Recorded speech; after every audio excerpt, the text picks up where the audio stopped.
बिस्मिल्लाहिर्रहमानिर्रहीम।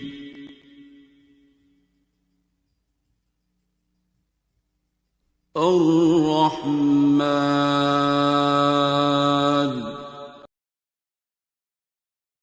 अस्सलाम वालेकुम, मैं हुमा इंडिया से। और आज मैं आप सबके साथ अपना सूर्य रहमान का जो भी मेरा सफ़र है वो शेयर करना चाहती हूँ। मुझे सन 2020 में सूर्य रहमान का मैसेज मिला।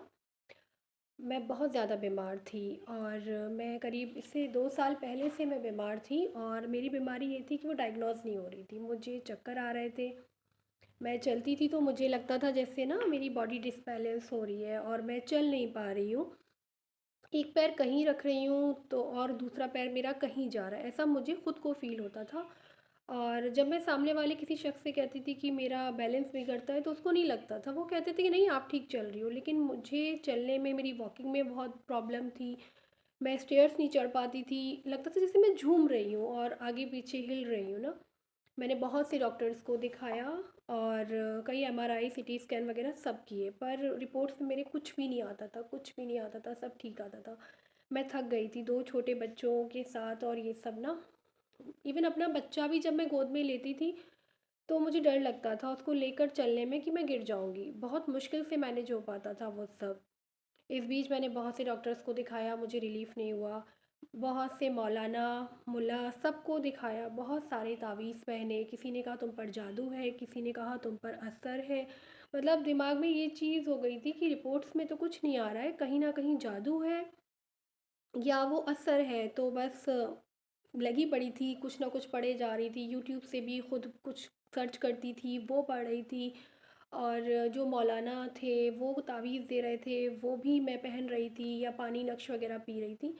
हो कुछ नहीं रहा था, मेरी तबीयत ज़्यादा ख़राब हो गई थी, इतनी ज़्यादा ख़राब हो गई थी कि मुझे लगता था बस बिस्तर पे मैं लेटी रहूँ और मैं लेटी ही रहती थी। बस अल्लाह ही है जो उस वक्त पता नहीं मेरे कैसे काम हो जाते थे, क्योंकि मैं एक हाउसवाइफ हूँ और घर के काम किस तरह होते थे, 2 बच्चों को भी संभाल लिया जाता था, वो सब अल्लाह ताला करते हैं। मैं तो सीधे खड़ी भी नहीं हो पाती थी। इसी तरह टाइम गुजरता गया और 3 साल में तो मेरी हालत बहुत ज़्यादा डाउन हो गई। एक दिन मैं ऐसे यूट्यूब देख रही थी, मैं यूट्यूब से भी ना बहुत सारी चीज़ें निकाल निकाल के पढ़ती थी। और मेरी गलती ये थी कि मेरे पास कोई मुर्शिद नहीं थे, कोई मेंटोर या कोई टीचर नहीं थे। मुझे जो समझ आता था, मुझे लगता था सारी चीज़ें मेरे साथ हैं, जादू भी मुझ पर है, कैफियत भी मुझ पर है और बीमारी भी है। तो मैं सब कुछ पढ़ रही थी ना, एक साथ सारी चीज़ें पढ़े जा रही थी और दिन पे दिन मैं डाउन हो गई। तो एक दिन ऐसे मैं यूट्यूब देख रही थी और वहाँ किसी ने किसी और के लिए कमेंट किया हुआ था कि आप सूर्य रहमान सुने कारी अब्दुल बासित की आवाज़ में। तो बस मैंने ये चीज़ पिक की और मैं उसी शाम सूर्य रहमान सुनने बैठ गई। पर मुझे उस टाइम ये नहीं पता था कि मुझे इसके साथ कोई और तस्बीह, कोई और वजीफ़े नहीं करने। तो मैंने सूर्य रहमान सुनी।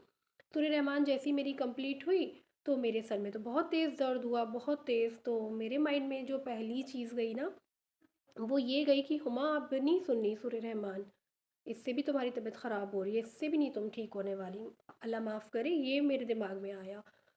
फिर सूर्य रहमान जब मेरी ख़त्म हो गई, मैंने सुन ली तभी मैंने घर में ना अफ़ा हासिब तुम वाली सूरत मैं सुना करती थी टीवी में, मैंने वो तेज़ आवाज़ में लगाई, वो सुनी और मैं सो गई। रात हुई और मैं सो गई। जब मैं रात में सोती हूँ तो मुझे ख्वाब में दिखता है कि सूर्य रहमान एक जगह है, काफ़ी अंधेरा है और वहाँ एक रूम है और उसमें बहुत रोशनी है और मैं भी वहाँ जा रही हूँ अंधेरे से गुजर कर। जब मैं रोशनी की तरफ पहुँचती हूँ उस रूम में, तो वहाँ मैं सुन रही हूँ ना, बार बार लोगों से कह रही हूँ कि सूर्य रहमान सुनो और कारी अब्दुल बासित की आवाज़ में ही सुनना। तो सुबह जब मैं उठी और मुझे ये ख्वाब याद रहा, मैंने यूट्यूब पे सर्च किया तो मस्त मस्त हीलर्स वाला मुझे पेज मिला। मैंने वहाँ कमेंट किया, डॉक्टर बाबा की वीडियो देखी और मैंने वहाँ कमेंट किया। कमेंट में मैंने अपने सारे सिम्टम्स लिखे कि मुझसे चला नहीं जाता, मेरी 35 ईयर्स की अभी एज है और जब मैं चलती हूँ तो मुझे फ़ील होता है कि डिसबैलेंस हो रहा है, मैं गिर रही हूँ। मुझे चलते टाइम लगता था कि मैं हिल रही हूँ या फिर मैं झूम रही हूँ, मुझे वो वाली कैफ़ियत लगती थी। खैर, तो विद इन सेकेंड्स वहाँ से रिप्लाई आया कि आपको कोई बीमारी नहीं है, आपको कोई भी बीमारी नहीं है, ये कैफ़ियत है और आप अपनी सारी पढ़ाइयाँ बंद कर दीजिए। आप यकीन करें, रिप्लाई मुझे बहुत सुकून मिला इस रिप्लाई को देखकर, क्योंकि मुझसे किसी ने नहीं कहा था कि आपको कोई बीमारी नहीं है। सब कहते थे कि तुम्हें असर है, तुम्हें जादू है, तुम्हें बीमारी है। जब एकदम से 3 साल बाद आपने ये सुना ना कि आपको कोई बीमारी नहीं है, तो जैसे मेरे अंदर एक एनर्जी आ गई और मैंने दिए हुए नंबर पे कांटेक्ट किया। मुझे काकी ने, सदफ़ काकी ने दुआ करवाई। दुआ के बाद सुकून मिला और मैंने 7 दिन सूर्य रहमान सुनी। जब मैं सूर्य रहमान सुनती थी ना आँखें बंद करके, तो मुझे लगता था मैं झूम रही हूँ और मैं रोती थी। मुझे नहीं पता मैं क्यों रोती थी, लेकिन मैं रोती थी। फिर काकी ने कहा कि आप सूर्य रहमान सुनना स्टॉप कर दीजिए, सूर्य रहमान नहीं सुने आप। फिर काकी ने मुझे मायनी सुनवाया और मायनी से मुझे बहुत रिलीफ़ हुआ, बहुत सुकून मिलता था। और मायनी सुनते टाइम भी मैं कंटिन्यूअस रोती रहती थी।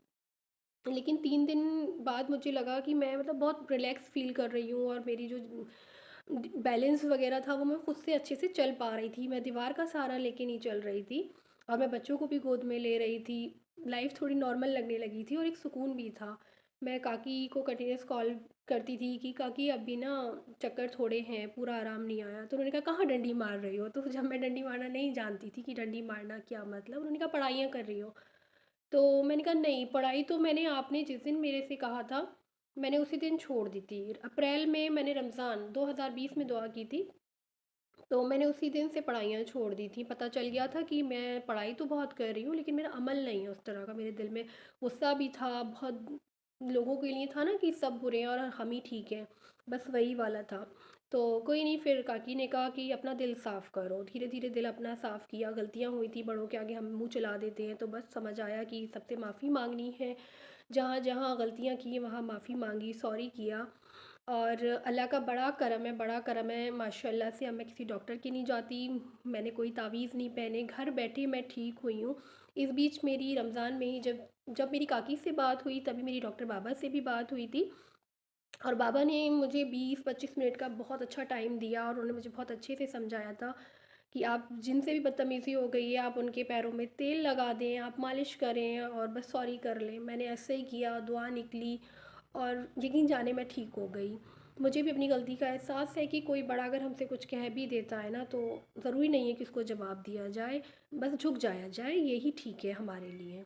अब वो सही है या गलत वो मैं नहीं जानती, लेकिन बस खामोश रहें और झुक जाएँ। झुकने में ही बेहतरी है, मतलब जो मुझे ठीक लगा। मैं अपना एक्सपीरियंस आप तक यही कहना चाहूँगी कि बाबा ने भी मुझे पूरा टाइम दिया। जब भी मुझे ज़रूरत थी डॉक्टर बाबा की, मैंने कॉल किया और कॉल फ़ौरन से रिसीव हो जाता था। अब जैसे मैं चाहूँ कि डॉक्टर बाबा को कॉल कर लूँ, दुआ सलाम कर लूँ, तो रिंग जाती है पर रिसीव नहीं होता।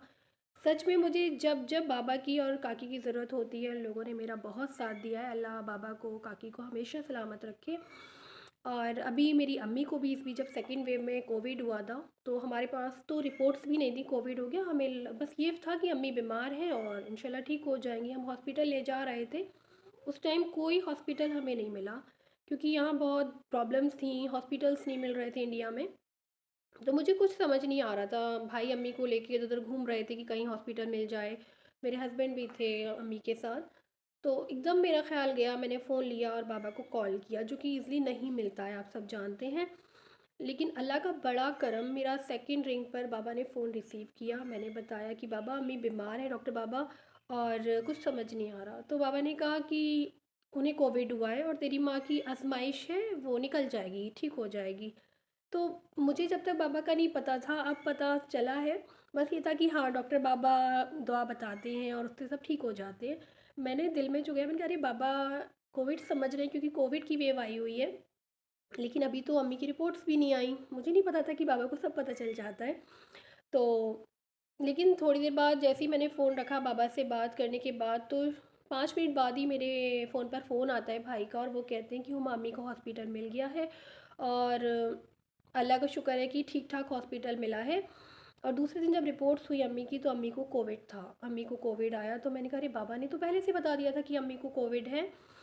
खैर अम्मी का ट्रीटमेंट चल रहा था, डॉक्टर ने कहा इन्फेक्शन बहुत हो गया है, देखें क्या होता है। हम सब बहुत घबरा गए थे, क्योंकि 1 साल पहले ही पापा हमें छोड़कर गए और अम्मी का साथ हमारे लिए बहुत ज़रूरी है। सब बच्चों के लिए होता है माँ बाप का साथ ज़रूरी।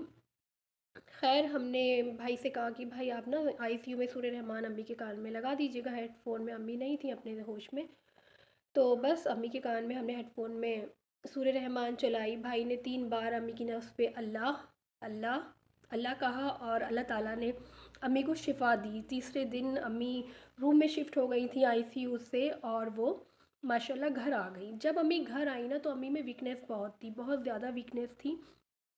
तो मैंने उस टाइम बाबा को मैसेजेस बहुत किए, बहुत परेशान किया है, पर बाबा ने डॉक्टर बाबा फ़ौरन से रिप्लाई देते थे। लगता था जैसे बाबा, लगता है ना कि जैसे हम अकेले हैं, लेकिन नहीं, अल्लाह किसी ना किसी को आपकी हेल्प के लिए भेज देते हैं। अब सच्चे दिल से अल्लाह से दुआ कर रही थी मैं कि अल्लाह अम्मी बच जाए, अम्मी को कुछ ना हो उस टाइम पर। तो मैंने बाबा को मैसेज किया कि बाबा अम्मी घर आ गई हैं डॉक्टर बाबा, लेकिन वो ना वीक बहुत है, वो चल नहीं पा रही, वो खुद से पानी नहीं पा रही, पीती नहीं है खुद से पानी। तो बाबा ने कहा कि वीकनेस है, आप उन्हें कसीदा बुर्दा शरीफ सुनाइए। तो मैंने अम्मी को ना भाई से फ़ोन पे रब्ता किया हुआ था, मैं भी अम्मी के पास नहीं जा पा रही थी।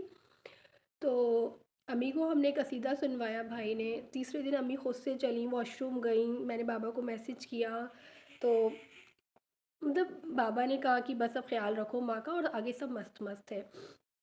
तो बाबा ने मतलब बिल्कुल जैसे होता है ना, कहते हैं कि फ़कीर माँ होता है, इस तरह की बातें मैंने सुनी हैं अक्सर दुआ में, तो वही चीज़ हुई। बाबा ने दूर रहकर भी हमेशा ये वाली फीलिंग रही है कि डॉक्टर बाबा हमारे साथ हैं।